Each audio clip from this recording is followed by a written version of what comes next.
Dear viewers, हमारे दृष्टि PCS channel पर अब से हर रोज शाम 6 बजे राज्य विशेष करंट अफेयर्स देखना न भूलें। धन्यवाद।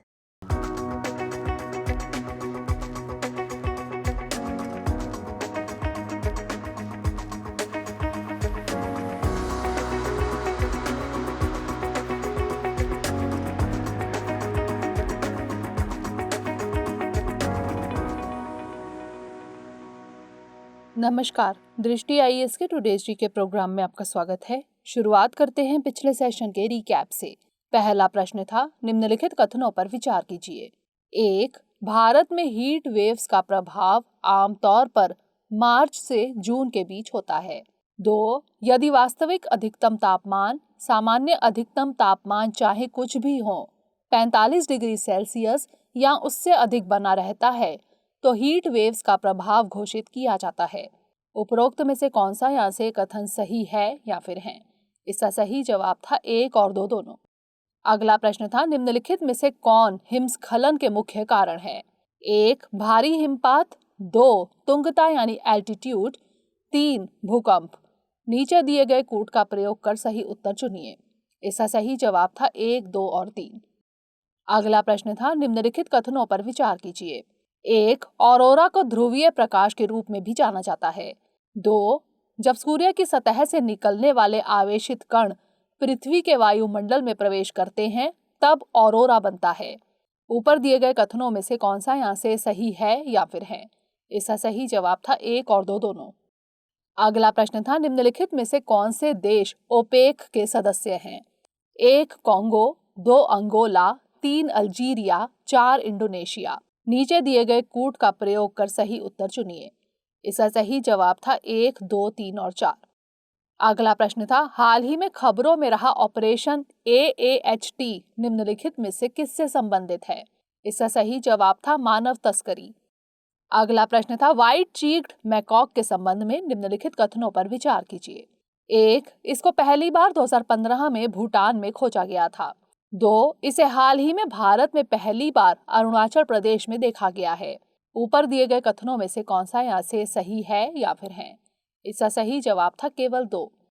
अगला प्रश्न था, हाल ही में खबरों में रही भारतीय दंड संहिता यानी IPC की धारा 498A निम्नलिखित में से किससे संबंधित है? इसका सही जवाब था महिलाओं के प्रति क्रूरता। अगला प्रश्न था, नॉर्थ स्ट्रीम 2 पाइपलाइन के संबंध में निम्नलिखित कथनों पर विचार कीजिए।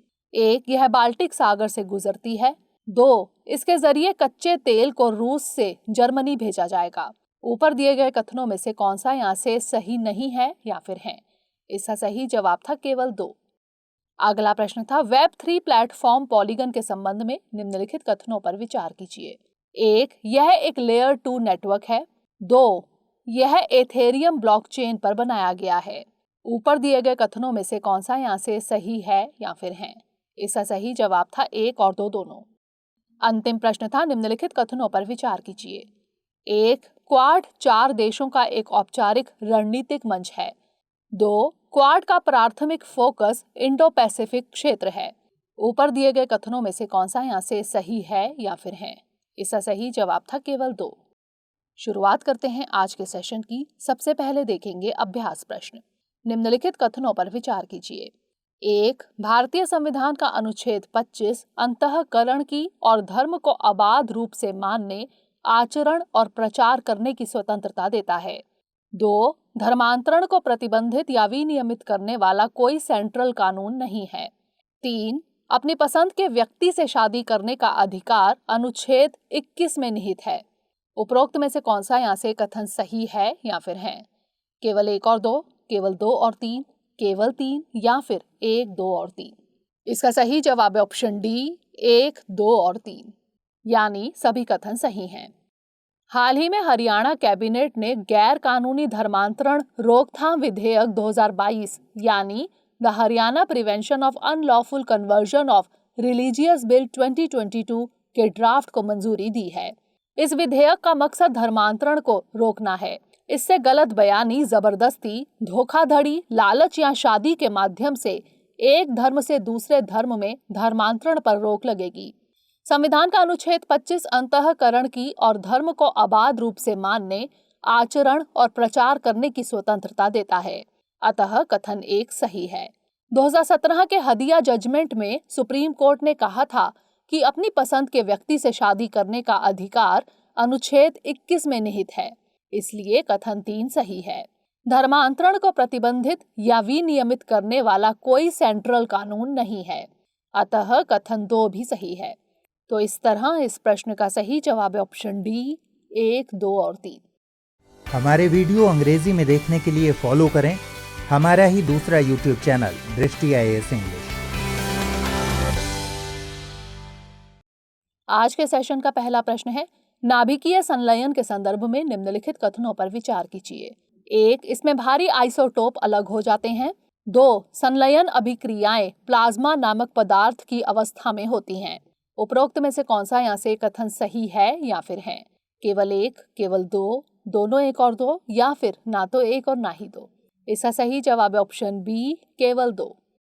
यूनाइटेड किंगडम के वैज्ञानिकों ने नाभिकीय संलयन से ऊर्जा बनाने में नया कीर्तिमान हासिल कर लिया है। जिस तरह से सूर्य से ऊर्जा का उत्पादन होता है, ठीक इसी तरीके से यूनाइटेड किंगडम में एक मशीन के जरिए ऊर्जा का उत्पादन किया गया। टोकामक नामक यह मशीन एक डोनट के आकार की है। नाभिकीय संलयन की क्रिया में कई छोटे नाभिक मिलकर एक बड़ा नाभिक बनाते हैं। नाभिकीय संलयन के विपरीत नाभिकीय विखंडन की क्रिया में भारी आइसोटोप अलग हो जाते हैं, अतः कथन 1 सही नहीं है। संलयन अभिक्रियाएं प्लाज्मा नामक पदार्थ की अवस्था में होती हैं, अतः कथन 2 सही है।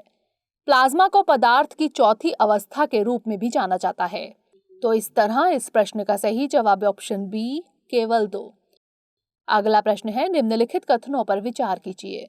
1, मौद्रिक नीति रिपोर्ट RBI की मौद्रिक नीति समिति यानी MPC द्वारा प्रकाशित की जाती है।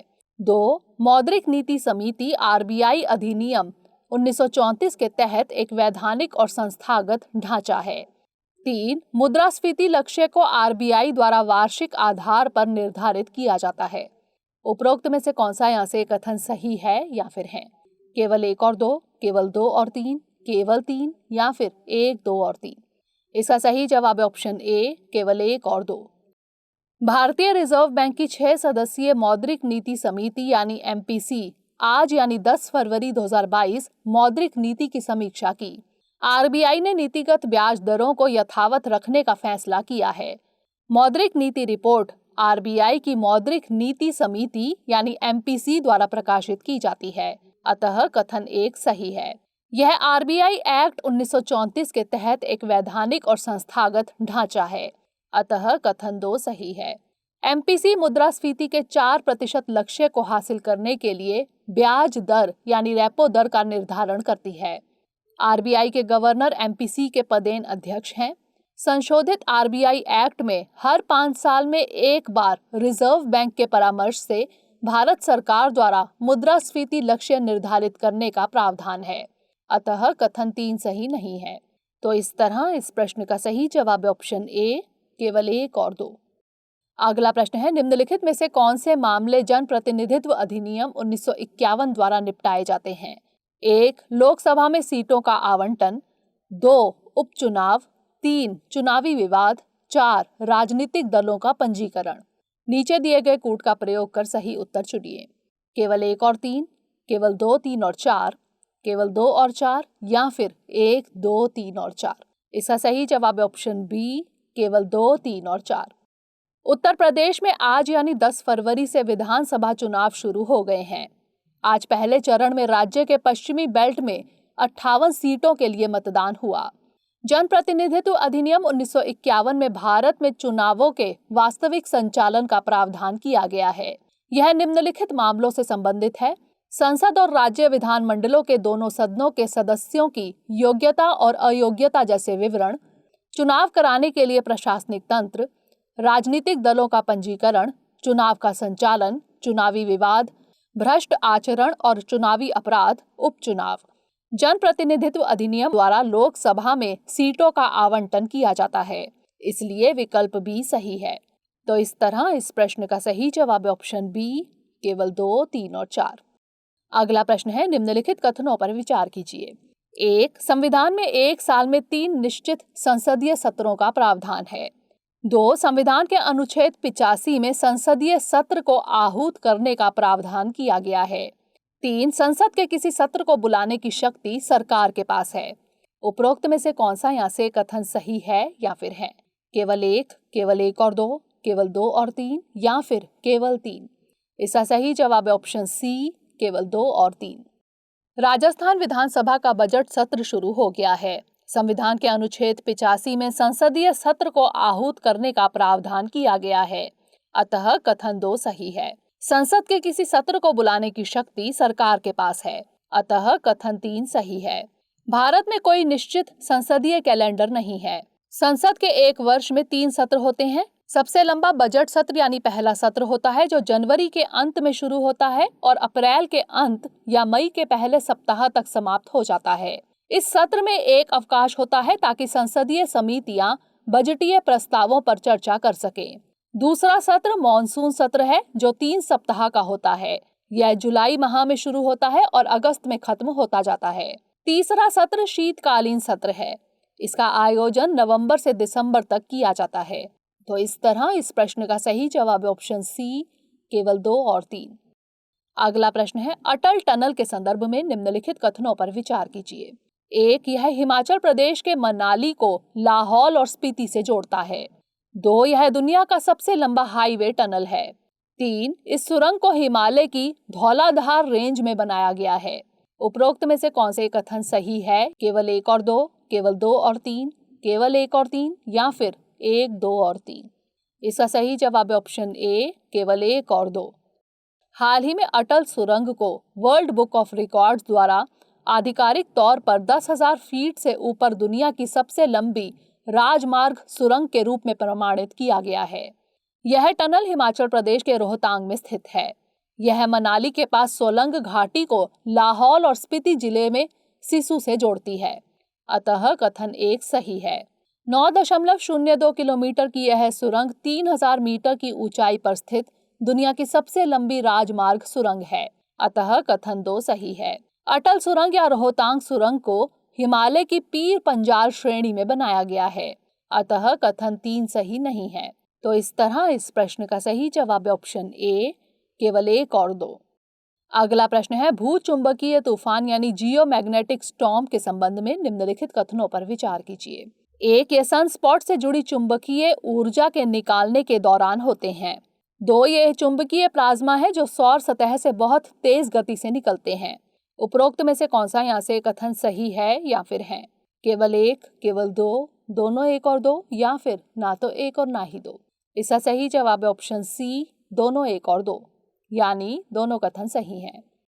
एलन मस्क की कंपनी स्पेसएक्स के दर्जनों उपग्रह एक भूचुंबकीय तूफान यानी जियोमैग्नेटिक स्टॉर्म की वजह से नष्ट हो गए हैं। जान लेते हैं जियोमैग्नेटिक स्टॉर्म या सोलर स्टॉर्म के बारे में। सौर तूफान चुंबकीय प्लाज्मा है जो सौर सतह से बहुत तेज गति से निकलते हैं, अतः कथन 2 सही है। ये सनस्पॉट से जुड़ी चुंबकीय ऊर्जा के निकालने के दौरान होते हैं, इसलिए कथन 1 सही है। सनस्पॉट सूर्य का वह डार्क रीजन है जो आसपास के फोटोस्फीयर की तुलना में ठंडा होता है। जियोमैग्नेटिक स्टॉर्म से ग्लोबल पोजीशनिंग सिस्टम यानी जीपीएस, रेडियो और उपग्रह संचार का संचालन प्रभावित हो सकता है। तो इस तरह इस प्रश्न का सही जवाब है ऑप्शन सी, दोनों 1 और 2। अगला प्रश्न है, केंद्रीय उपभोक्ता संरक्षण प्राधिकरण यानी सीसीपीए के संबंध में निम्नलिखित कथनों पर विचार कीजिए। 1, इसमें एक मुख्य आयुक्त और 10 अन्य आयुक्त होते हैं। 2, केंद्रीय प्राधिकरण का मुख्यालय मुंबई, महाराष्ट्र में स्थित है। उपरोक्त में से कौन सा यहाँ से कथन सही है या फिर है? केवल 1, केवल 2, दोनों 1 और 2 या फिर ना तो 1 और ना ही 2? इसका सही जवाब है ऑप्शन डी, ना तो 1 और ना ही 2, यानी दोनों कथन गलत हैं। केंद्रीय उपभोक्ता संरक्षण प्राधिकरण यानी सीसीपीए ने ग्लैक्सोस्मिथक्लाइन यानी GSK consumer health care limited और नापतोल ऑनलाइन शॉपिंग लिमिटेड के खिलाफ भ्रामक विज्ञापनों के लिए एक आदेश पारित किया है। जान लेते हैं सीसीपीए यानी केंद्रीय उपभोक्ता संरक्षण प्राधिकरण के बारे में। केंद्र सरकार द्वारा एक केंद्रीय उपभोक्ता संरक्षण प्राधिकरण की स्थापना की गई है, जिसे केंद्रीय प्राधिकरण के रूप में जाना जाता है।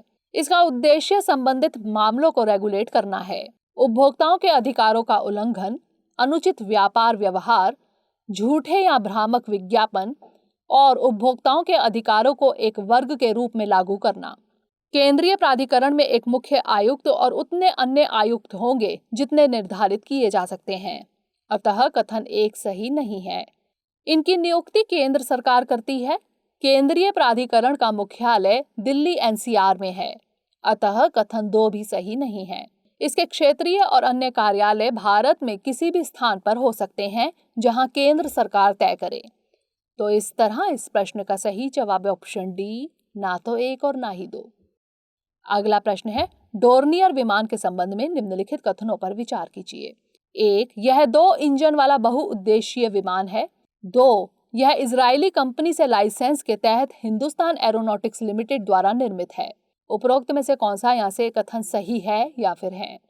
केवल 1, केवल 2, दोनों 1 और 2, या फिर ना तो 1 और ना ही 2। इसका सही जवाब है ऑप्शन ए, केवल 1। श्रीलंकाई सेना के लिए 2 डोर्नियर विमानों की आपूर्ति के प्रस्ताव पर भारत और श्रीलंका चर्चा कर रहे हैं। डोर्नियर 2 इंजन वाला बहुउद्देशीय विमान है, अतः कथन 1 सही है। इसका उपयोग भारतीय नौसेना और तटरक्षक बल द्वारा समुद्री निगरानी के लिए किया जाता है। इसका उपयोग भारतीय वायुसेना द्वारा भी किया जाता है। इसका निर्माण हिंदुस्तान एरोनॉटिक्स लिमिटेड द्वारा स्विस कंपनी RUAG के लाइसेंस के तहत किया गया है, अतः कथन 2 सही नहीं है। मार्च 2021 में श्रीलंकाई वायुसेना की 70वीं वर्षगांठ के दौरान एक फ्लाई पास्ट और एरोबैटिक्स प्रदर्शन में भाग लेने वाले इंडियन एयरफोर्स के बेड़े में से 23 में डोर्नियर विमान शामिल थे। तो इस तरह इस प्रश्न का सही जवाब है ऑप्शन ए, केवल 1। अगला प्रश्न है, निम्नलिखित कथनों पर विचार कीजिए। 1, मतभेद होने की स्थिति में राज्यपाल और राज्य सरकार को सार्वजनिक रूप से बात करनी चाहिए। 2, राज्यपाल का कार्यकाल 5 वर्ष का होता है। वह राष्ट्रपति के प्रसाद पर्यंत ही अपने पद पर बना रह सकता है। उपरोक्त में से कौन सा यहाँ से कथन सही है या फिर है? केवल 1, केवल 2, दोनों 1 और 2, या फिर ना तो 1 और ना ही 2। इसका सही जवाब है ऑप्शन बी, केवल 2। बीते हफ्ते पश्चिम बंगाल के मुख्यमंत्री ममता बनर्जी ने राज्यपाल जगदीप धनखड़ को ट्विटर पर ब्लॉक कर दिया था। जान लेते हैं राज्यपाल की शक्तियों के बारे में। राज्य विधायिका द्वारा पारित किसी विधेयक को स्वीकृति देना या रोकना, किसी पार्टी को बहुमत साबित करने के लिए जरूरी समय का निर्धारण करना। हालांकि मतभेद होने की स्थिति में राज्यपाल और राज्य सरकार के सार्वजनिक रूप से बात करने संबंधी कोई प्रावधान नहीं है, अतः कथन 1 सही नहीं है। केंद्र की सलाह पर राष्ट्रपति द्वारा नियुक्त राज्यपाल पर महाभियोग चलाने का कोई प्रावधान नहीं है। राज्यपाल का कार्यकाल 5 वर्ष का होता है। वह राष्ट्रपति के प्रसाद पर्यंत ही अपने पद पर बना रह सकता है, अतः कथन 2 सही है। तो इस तरह इस प्रश्न का सही जवाब है ऑप्शन बी, केवल 2। अंतिम प्रश्न है, आत्महत्या पर NCRB के आंकड़ों के संबंध में निम्नलिखित कथनों पर विचार कीजिए। 1, 2020 में बेरोजगारी की वजह से कर्नाटक में सबसे ज्यादा लोगों यानी 720 ने आत्महत्या की है। 2, 2020 में दिवालियेपन या कर्ज के कारण आत्महत्या करने वालों में महाराष्ट्र सबसे ऊपर है। उपरोक्त में से कौन सा यहाँ से कथन सही है या फिर है? केवल 1, केवल 2, दोनों 1 और 2, या फिर ना तो 1 और ना ही 2। इसका सही जवाब है ऑप्शन सी, दोनों 1 और 2, यानी दोनों कथन सही हैं। राष्ट्रीय अपराध रिकॉर्ड ब्यूरो यानी NCRB के आंकड़ों के अनुसार पहले महामारी वर्ष यानी 2020 में बेरोजगारी की वजह से सबसे अधिक आत्महत्याएं देखी गई। 2020 में बेरोजगारी की वजह से कर्नाटक में सबसे ज्यादा लोगों यानी 720 ने आत्महत्या की है, अतः कथन 1 सही है। इसके बाद महाराष्ट्र 625, तमिलनाडु 336, असम 234 और उत्तर प्रदेश 227 का स्थान है। दिवालियेपन या कर्ज के कारण आत्महत्या करने वाले किसानों के मामले में महाराष्ट्र सबसे ऊपर है। 2020 में यहाँ 1341 मौतें हुई, अतः कथन 2 सही है। इसके बाद कर्नाटक 1025, तेलंगाना 947, आंध्र प्रदेश 782, तमिलनाडु 524 का स्थान रहा। तो इस तरह इस प्रश्न का सही जवाब ऑप्शन सी, दोनों 1 और 2। अब नोट कर लेते हैं आज का अभ्यास प्रश्न। काजीरंगा राष्ट्रीय उद्यान के संबंध में निम्नलिखित कथनों पर विचार कीजिए। 1, यह ब्रह्मपुत्र वैली के बाढ़ का मैदान यानी फ्लड प्लेन का सबसे बड़ा अविभाजित और प्रतिनिधि क्षेत्र है। 2, इसे 2007 में टाइगर रिजर्व घोषित किया गया था। 3, यह यूनेस्को की विश्व धरोहर स्थल के रूप में सूचीबद्ध है। उपरोक्त में से कौन सा यहाँ से कथन सही है या फिर है? केवल 1 और 2, केवल 2, केवल 2 और 3 या फिर 1, 2 और 3? इसका उत्तर हमें कमेंट सेक्शन में जरूर भेजिएगा। अगले सेशन में नए प्रश्नों के साथ मिलेंगे। तब तक के लिए पढ़ते रहिए एंड स्टे मोटिवेटेड।